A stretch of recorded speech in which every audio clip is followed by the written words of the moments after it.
More and more I have come to admire resilience, not the simple resistance of a pillow whose foam returns over and over to the same shape, but the sinuous tenacity of a tree. Finding light newly blocked on one side, it turns in another. A blind intelligence, true, but out of such persistence arose turtles, rivers, mitochondria, fakes, all this resinous, unretractable earth. See, elves aren't just humans that live in a forest. They're not even just magical fae-like creatures, but serious. No, they're also resilient, and they hold an emotion that most humans feel but haven't been able to live. Because of their long lives, they get to feel this emotion most. It comes with the need for resilience that most humanoids never get to. But I'm going to show you that you are just like them. I hope your coffee is warm. Let's look at some elves. For a test, look at these two creatures and tell me which of these is an elf. They're both tied for being the first elf actually. One of these you will know by heart. The other is a bit less famous. That's because Llanowar elves went on to become the core of every elf design, while First Strike from Elvis archers became a white mechanic and not near the elf philosophy. Because an elf would protect their forest, not strike first. My point here is that elven designs never were immediately what you would expect from them. Still, Wizards has always released elves since the beginning of Magic the Gathering. Like with all cards, there have been more and more of them. There were just 2, which you just saw, in 1993, 15 already in 1998, 26 in 2003, 41 in 2008 and a record 58 in 2022. It's just that lately designs have been getting a bit more loose again.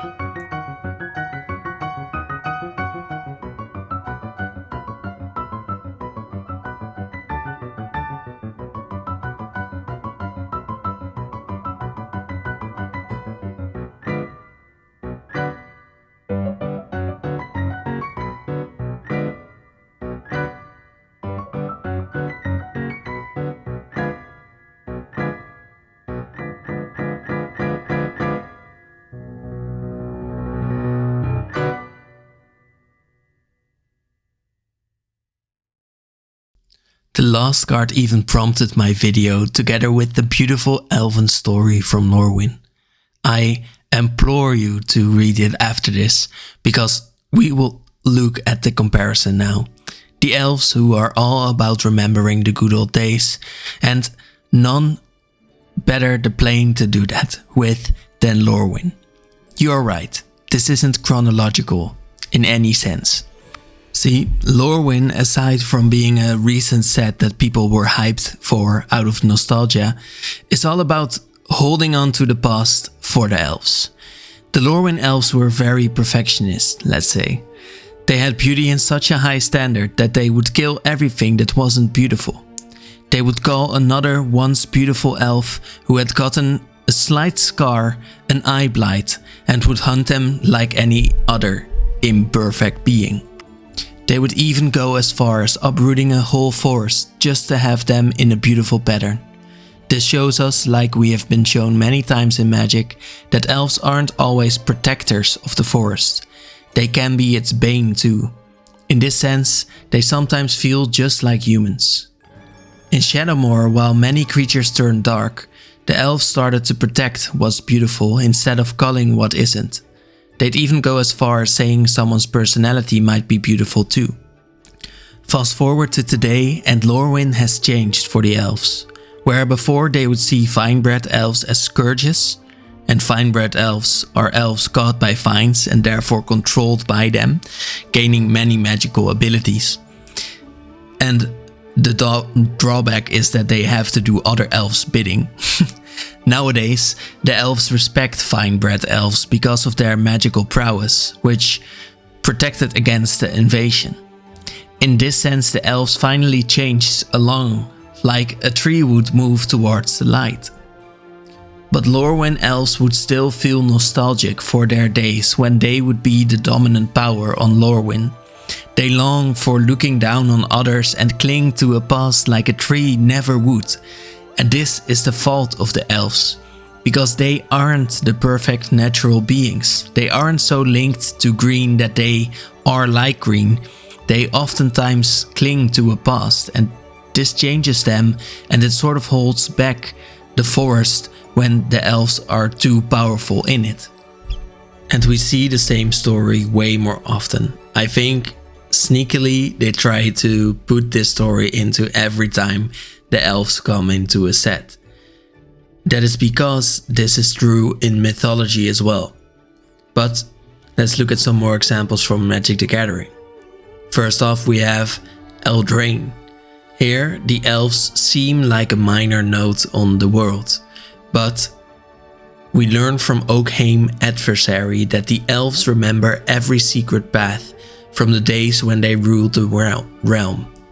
So apparently, previously the elves used to be the rulers of the realm, and now they just wander along and know where everything is, and maybe they can hunt to survive, but the real realms from humans now have taken over as a bulwark. On another plane, Kaldheim, we have the same story in sort of the same way, where, well, it's kind of different, but they were overtaken as well. In this time, they were overtaken by gods. So Sculptor of Winter says, "I and my kin remember the old ways." Again, they are looking back towards the old ways as if that was the better way. The frost whispers to me in a language too ancient for the Scoti usurpers to comprehend. And they are still salty about the fact that they were overtaken. And they will always try to cling back towards their old ways. Now this is not good for them in this case, because they are looking towards an old thing like a snake god in the sky. They forget to see what is around them. The forests and the powers that it gives them, and maybe they could pull some power out from there. But instead they look towards the old ways and try to get exactly that back. And that is sort of a lesson for us. It is a lesson for us, because we need to, once we are overtaken by something or someone is better, we need to learn that this is just a fact of life. Because there is always someone who is better than you are at something. And you can't be the best at everything. So once you are overtaken, you need to look around, see what other things you can look at, draw inspiration from, and then maybe come back to that old thing, see how things have changed for you. But never coming back to the same thing and doing exactly the same thing, because in that case you probably will find that there is again someone better than you. I wonder if you know any other examples of stories in Magic the Gathering or mythology where elves have exactly the same story. Let me know. During the writing of this video, I was looking for what makes elves elves, and I felt like it was the fact that they were full of love for nature at first, and that seemed not to be the case. Then I thought maybe it's the fact that they are mostly in green. But a year after the release of Magic the Gathering, there were already 2 legends being created in the set Legends that weren't green alone. So we had Marhold Elves Dragon, a Gruul elf that has Rampage 1. So whenever the creature becomes blocked, it gets +1/+1 until end of turn for each creature blocking it beyond the first. So basically it's great at slaying elves. So that felt weird. And we got Lady Calaria in Celestia, which sort of feels like an elf because she deals 3 damage to a target attacking or blocking creature. But that's mostly a white ability and doesn't really feel green at all either. I feel like at first they felt like elves were all about shooting things right at sight. But that doesn't seem to be what I felt elves should be. So there was a little bit of a change here. in what I thought elves should be, and I don't think there is really anything that elves are exclusively. And once Ravnica was done with the elves, no color identity was left, because we quickly got anything except for the gruel in elven color, so everything paired with green. We got Golgari, where the queen of the Golgari was an elf shaman. She was actually related to the Celestians, which is, I guess, something which feels like they are green and white then. Of course, it does feel very elven that the Golgari are elves, because they are all about nature in the city, which is the refuge of the city, and the deaths and eating society alive, which I guess feels very elven. But yeah, the Celestians themselves, I don't feel very elven. They are about unity, but unity is something that you are between elves, and it is not something you are necessarily with nature. They do get along with their animals and stuff, but again, like the Lorwyn elves, they very much focus on making things beautiful and not necessarily natural. And then there were the Simic, where elves were something to be paired with crocodiles and lizards and whatever you can find to make something new. And at that point, aren't they just humans? I feel so. I then felt like Lord of the Rings should be the savior of the elves, as if they were going to say, we are going back to our roots, and we are going back to our history and where we are coming from, and now we are green again. But Lord of the Rings was all about another side of the elves from Lord of the Rings, which is that they are seafarers too, and that they miss whatever is on the other side of the sea. And because they were so affiliated with the sea, which is blue, I feel like they were pushed into a green-blue archetype, where they did get, which is also logical, the scry ability, which really fit with the blue color in Magic the Gathering. And of course, them being on boats and being great at making ships was something that feels very blue too. But I feel like it would be just so beautiful to have them there, as how it felt in the story at first, where the elves are in a forest and they are happy and they are just there waiting for adventurers to pass by and give them stuff so that they can go on and rest and be stronger than they were when they entered the forest. I feel like that is what elves are to me. In many books that I read, they just feel like the thing you come to rest, to come out of stronger, like a hyperbolic time chamber, but then for fantasy. But what we got is this, which is also beautiful, because elves can be way more, but it just felt like change. And change is hard, and it is something that the elves actually teach us. I want to talk a bit about Nissa. Not just because Nissa was the first Planeswalker card that I got, but also because I feel Nissa got the same story as most elves do.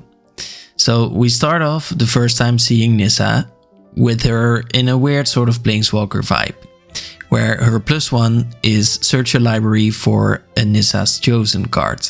So you find another elf, put it on the battlefield, shuffle your library. Or you could choose to gain 2 life for every elf you control. So this is classic Elf Ball. Elf Ball being just play a bunch of elves and get benefits from that. And then there's the -7, which you won't ever get to. This is the case for many Planeswalkers. I have reviewed all of them, and it's true here.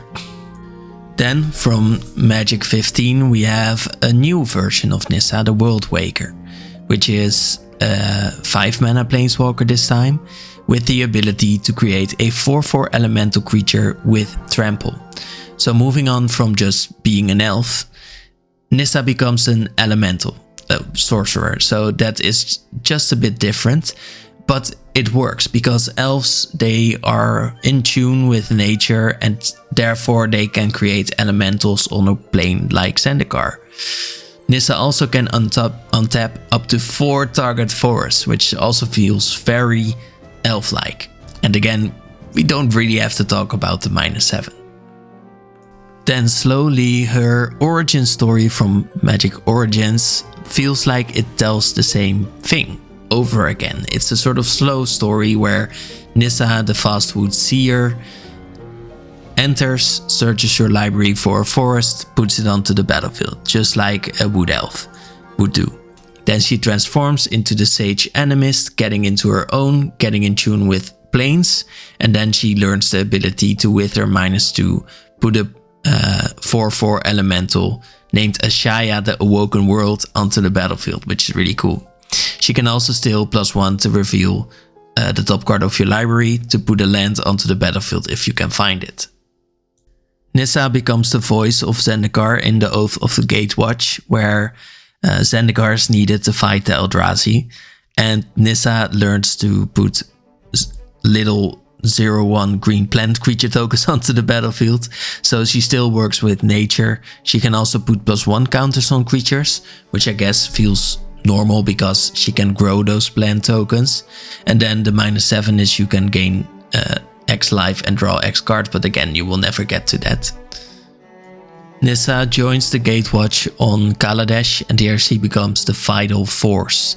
This is because she learns even more to get in tune with nature, and she needs to do this because on Kaladesh there is so little to get a hold of nature-wise.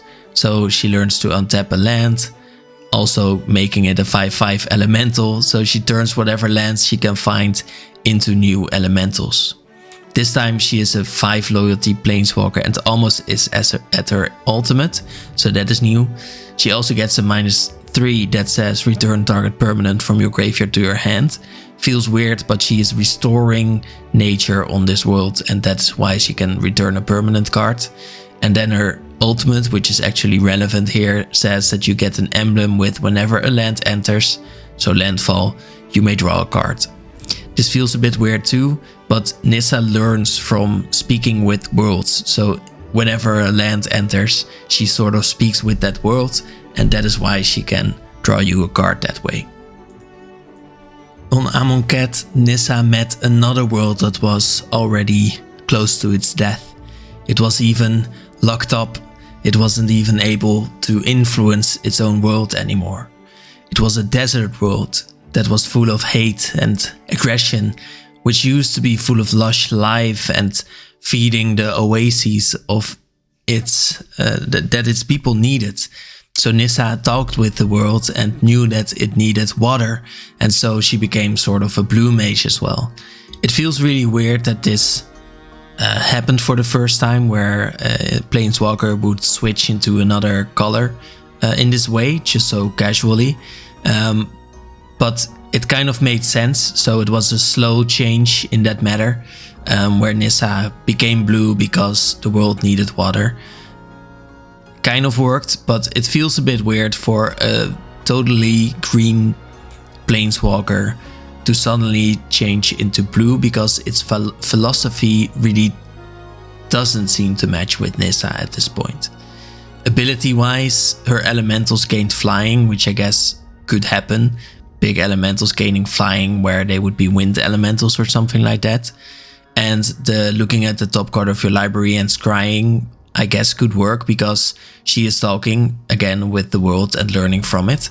And then putting a creature card onto the battlefield, of course, feels green, but in this case that would mean putting another warrior onto the battlefield more than anything. So that feels a bit weird too. But I guess it was okay, and it was a new change, and they needed to learn how to switch a planeswalker into something that still felt okay mechanic-wise, color-wise, and flavor-wise. Then during the War of the Spark, Nissa came back to her full green self, and she was a power to be reckoned with. Not only in the story, of course she needed to be a big part, as she was part of the Gatewatch, and this was a planeswalker set, so she needed to be good, but she really she was shaking up the world of Standard as well. Basically doubling all the mana for mono green decks, or doubling many types of mana for other decks, and then being able to put 3+1 counters on a creature, it did need to animate a land or have an animated land to put the counters on, but that just helped the deck along because it also untapped the land, and now you could again tap it for 2 mana if you wanted to.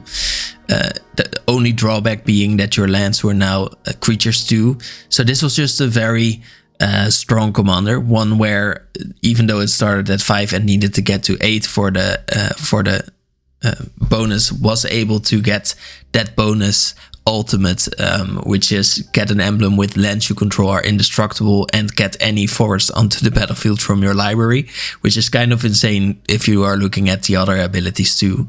But she could do this because she could create a 3/3 every turn. So it was a really dangerous card, and it really felt like they were giving a last big moment to Nissa, where this was really the finale for her story. And then they went on with it because she was a popular character. And it just felt like they were holding on too much to the past from this point. But you will see. So we had Nissa already becoming blue. And then after just a little bit, she became black too. Story-wise, it sort of made sense because she was talking with the part of Zendikar that was dying, and she was resurrecting it after Nahiri was killing it very quickly. So sort of being a healer might be something that seems to fit for a dying world. Other than that, it doesn't really feel like it was necessary to me to put her into green and black, aside from, of course, gameplay reasons, but this just felt like a bit of a loss for the character already. But more to come.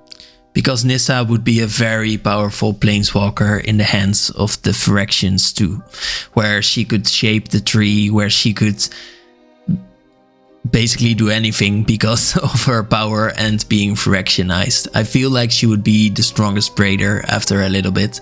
She would definitely be able to beat Vorinclex in her state.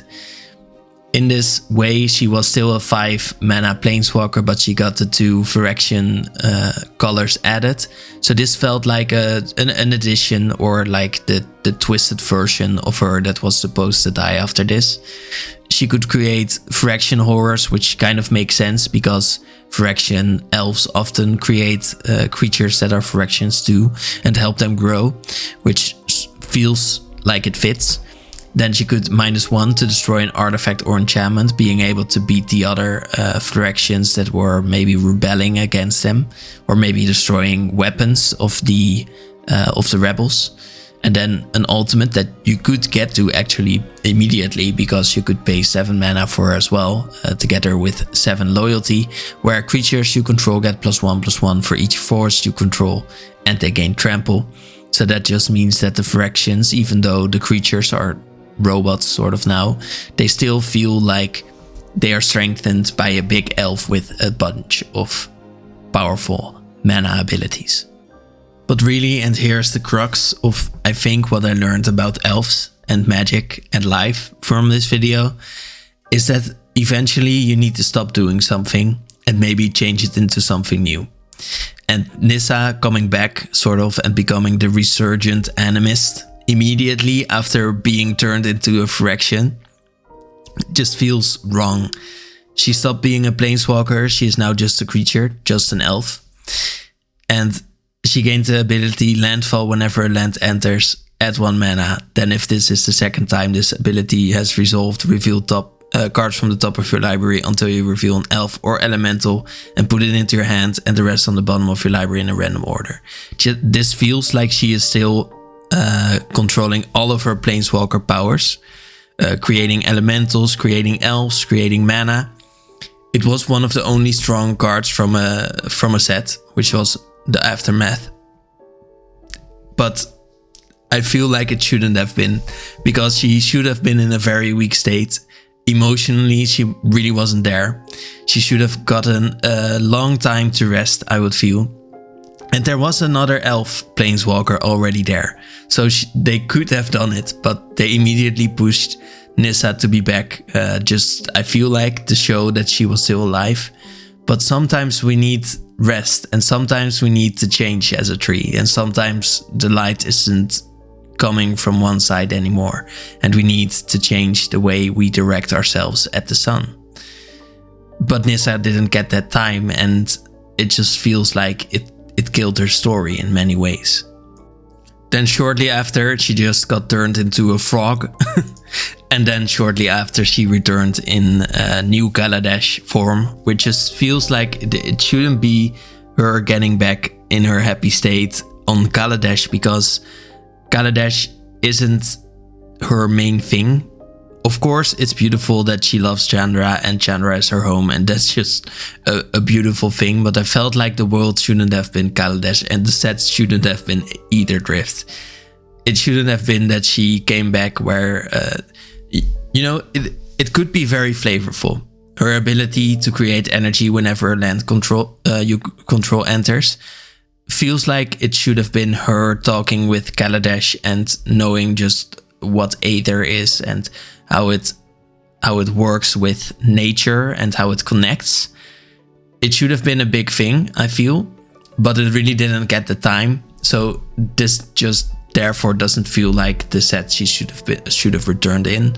I feel like we should have waited a bit and got her back in a new Zendikar set, or maybe have her return with Lorwyn or something that feels more elf-like and nature-like and stuff like that. But she didn't, and it just feels like it doesn't belong. Maybe she could have been put on one of the other planes, for example Amonkhet. She could have really done a lot there in this set, because the set was of course on 3 different planes. For example, she could have been there and she could have returned to the plane and felt and talked with that world. I feel like that would have been more beautiful. But I feel like what we mostly learn here is that creatures that return, or planeswalkers that return, or things that return, for one, should get a little bit of rest after they have failed or they have done something big. It should get a little bit of time to resurrect. Maybe we can call that winter, before a tree gets back full on in the action. And secondly, I feel like we learned that victory doesn't have to be something that immediately happens. It can be something that can wait for a bit, and it can be something that happens in a way that you wouldn't have expected. Because I can hate on every new Nissa card, but we need to accept that it is now different, and we need to accept that there is now something else. And something else has already returned, because with Lorwyn Eclipse we got a new elven character. Yes, I'm skipping Tyvar, because we got Luwen, the imperfect naturalist, and he is going along with the friends from Strixhaven, and he will be the next person in the story and might become a planeswalker, might not become a planeswalker, because planeswalkers have changed as well. So Luwen will be a new character that we will learn about, who was an imperfect naturalist, which says a lot for the Lorwyn Elves, because at least they used to be all about perfection, and now we have an imperfect naturalist. Someone who embraces being imperfect as an elf is very interesting. So we learn that they are all about milling cards, they are all about the little insects of the world, the 1/1 black and green worm creatures. They're all about embracing little fairies and butterflies, and they love beauty, but in a way that isn't the same as his home world. And this is a new beautiful story that feels again to me like something that an elf story should be like. And I'm very curious about what it will bring. And I felt like that was actually the real lesson about elves, that you should look maybe through the dirt and through milling your deck, for the little worms that can be fun little things to enjoy, instead of the things that you don't enjoy. Like the Lorwyn Elves, who should enjoy beauty or protect beauty instead of calling what isn't beautiful. And with that, I'd like to thank you for watching. And I'd like to wish you a very nice day. Bye.